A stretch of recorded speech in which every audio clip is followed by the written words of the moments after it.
신고가 많아 영상이 삭제되었습니다. 그냥 놔둘까 하다가 다시 올리게 되었습니다. 군대가 사기를 잃으면 싸울 수 없습니다. 이런 군대로는 적을 맞아 싸울 수 없습니다. 병사들을 소모품 취급하면서 제 몸 사리기에 급급한 지휘관은 군대에 존재하면 안 되는 최악의 지휘관입니다. 군대의 작전은 목숨을 담보로 펼쳐집니다. 특히 해병대는 전방에서 싸우는 집단도 아닙니다. 적진 후방으로 침투해서 적진에서 홀로 임무를 수행해야 하는 대한민국 국군 전체에서도 핵심 전력인 군대입니다. 대한민국 해병대가 흔들리고 있습니다. 해병대 최상병 순직과 관련해서 함께 물속을 들어가 최상병 손을 잡고 있었던 장병이 제대하자마자 직속 사단장을 공수처에 고소하는 일이 있었습니다. 사상 초유의 일이 일어났습니다.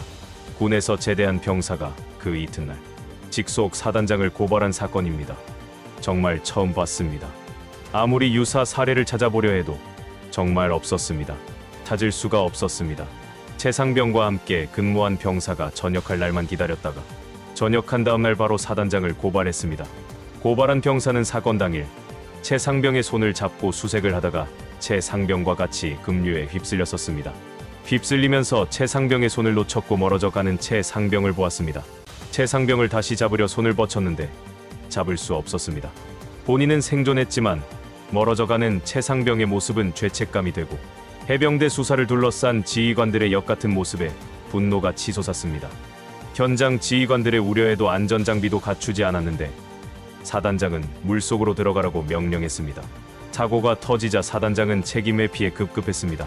사단장과 사령관의 처신 때문에 해병대의 긍지가 짓밟히면서 최상병의 죽음은 개죽음이 되었습니다. 트라우마를 극복할 정신적 동기가 상실되었습니다. 그날 현장에 함께 있었던 모든 지휘관과 병사가 최상병을 보았습니다. 지휘관과 병사들은 극심한 트라우마를 안게 되었습니다. 공수처에 고발하면서 작성한 입장문을 보면 기가 막힌 장면들이 나옵니다. 사건이 일어나기 전에 부대에서 무슨 일이 벌어졌는가 쉽게 유추할 수 있도록 자세하게 상황이 써 있습니다. 현장 지휘관들이 위험성을 보고하자 사단장은 길길이 날뛰면서 들어가라고 재촉했고 사단장이 화를 내자 현장의 간부들은 주눅이 들었습니다. 현장에서 간부들은 사고 위험성에 몹시 불안해했습니다. 하지만 사단장의 명령은 절대적이었습니다. 거부하면 항명이 되니 불복할 수도 없었습니다. 이러다 무슨 일이 일어나는 것 아니냐며 걱정했지만 명령을 이행할 수밖에 없었습니다. 수색 당시의 분위기는 강압에 천운을 빌면서 강행되었습니다. 실종자를 찾는 것이 목적인데 적진에 침투한 것도 아닌데 강에서 살아나오는 것이 목적이 되었습니다.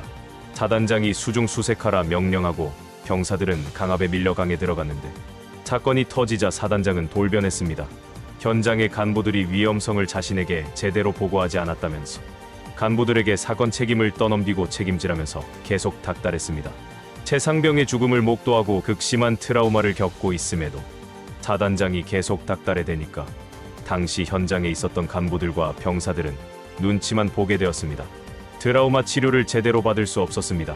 간부들과 병사들이 받는 압박감과 트라우마는 커져갔습니다. 압박감이 커지니 불안 증세를 보이기 시작했습니다. 군에서는 병사들에게 상담 치료를 받으라고 권유했습니다. 이상 증세 치료보다는 근거로 남길 형식적인 조치가 필요했던 군에서는 병사들에게 상담 치료를 받으라고 권유했습니다. 트라우마가 분명히 있었지만 간부들과 병사들은 상담 치료를 거부했습니다. 치료를 거부한 이유가 기가 막힙니다. 치료를 받으면 사단장이 치료 기록을 볼 것이고 상담 내용을 본 사단장이 어떤 반응을 보일지 너무나 걱정되었기 때문이었습니다. 상담 치료가 제대로 되려면 마음속 깊은 곳에 이야기를 털어놓고 극복할 명분과 위로를 받아야 하는데 간부들과 병사들은 사단장의 보복이 두려워 상담을 포기한 것입니다. 해병대 1사단 안에서 무슨 일이 일어났던 것인가를 종합해보면 가장 먼저 군 상벌 체계가 완전히 무너진 모습이 보입니다. 두 번째로는 지휘관이 힘으로 억압하면 모든 것이 묻힐 것이라는 오만함이 보입니다. 세 번째로는 초급 간부들과 병사들이 어떤 상황에 있는지 알려주고 있습니다.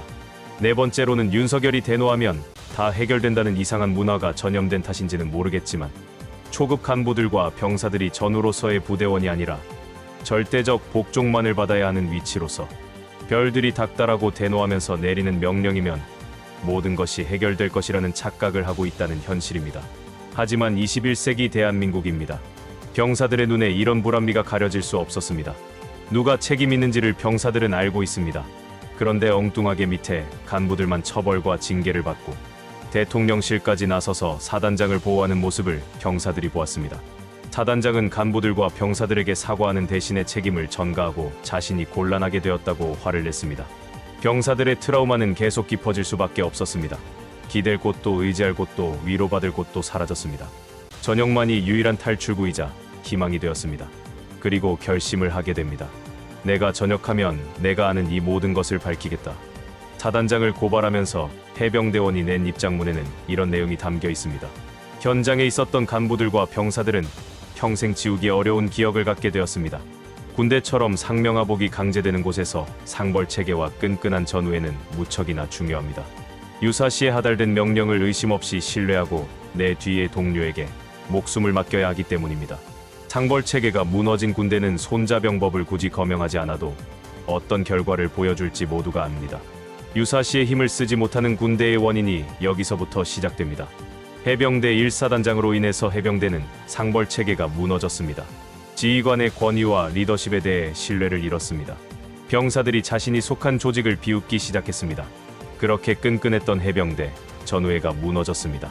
이것을 다시 살릴 방안은 해병대 수사단의 명예를 회복시키고 해병대 수사단의 수사 결과에 불법으로 개입한 자들과 해병대 수사단에서 밝힌 혐의자들이 합당한 처벌을 받고 통수권자와 국방장관 명의로 잘못을 시인하고 사과하는 길밖에 없습니다. 일반적인 군대에서도 이런 일은 일어나면 안 됩니다. 더구나 해병대는 일반적인 군대가 아닙니다. 유사시에 적진 후방으로 침투하거나 적진에 직접 침투해 작전을 벌이는 부대입니다. 신뢰가 흐려지고 상명하복이 흐려지면 작전 자체가 이뤄질 수 없는 부대가 해병대입니다. 대한민국 해병대는 세계에서 톱3 안에 들어가는 위용을 가진 부대이며 대한민국을 대표하는 부대 중 하나입니다. 사단장 하나 살리자고 망쳐도 되는 그런 하찮은 부대가 결코 아닙니다. 보수적이라 평가받는 해병대의 예비역들이 수긍하거나 침묵하지 않고 들고 일어난 이유는 해병대에 대한 자긍심이 짓밟혔기 때문입니다. 이런 상태로 전쟁이 발생하면 해병대는 가진 역량의 10%도 발휘하기 어렵습니다. 국가에 대한 사명감이 아니라 자신의 공명심으로 부하를 사지로 몰고 성과는 온전히 자신이 가지려는 1사단장 같은 지휘관으로는 지휘권 권위가 확립되지도 못하고 최소의 희생과 최고의 성과를 낼 수 있는 최적의 작전을 마련하기도 어렵습니다. 세상 모든 일에는 명분이 필요합니다. 고되고 힘든 일일수록 명분은 버틸 수 있는 힘을 줍니다. 군대 복무는 대한민국 남자들에게 피할 수 없는 의무입니다. 그 중에서 해병대는 자발적 지원을 받아 힘든 테스트를 거쳐 대원으로 양성하는 부대입니다. 자발적 입대, 고된 훈련과 엄격한 군기를 이겨내고 긍정적인 사고를 지니려면 명분이 필요합니다. 해병대원으로서 긍지와 자부심이 있어야 하고 그것의 원천은 해병대는 가장 위험한 작전을 수행하고 현역이든 예비역이든 같은 경험을 공유한 특별한 관계, 목숨을 맡길 만큼 서로에 대한 신뢰가 병사에서 사령관까지 이어져 있을 때 가능합니다. 해병대 최수근 상병 사망 사건은 이렇게 흘러가서는 안 되는 일이었습니다. 사단장이라는 장성 하나를 구하려고 유사시에 가장 힘들고 어려운 임무에 투입되는 해병대를 통수권자가 근본부터 흔들어버린 사건입니다. 아직까지도 뭐가 문제인지 모르는 눈치이고 해병대 장성들은 자리보전하기에 급급한 모습을 보이고 있습니다.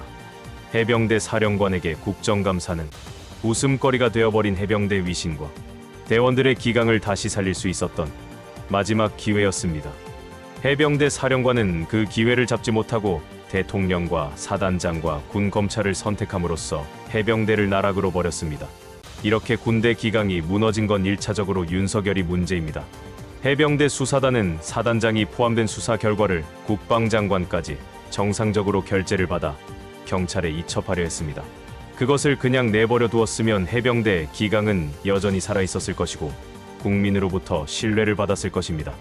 윤석열이 쓸데없이 사단장 하나 구하겠다고 대통령실의 지시에 개입함으로써 모든 것이 엉망진창이 되어버린 것입니다. 오늘 영상은 여기까지입니다. 시청해주신 여러분 고맙습니다.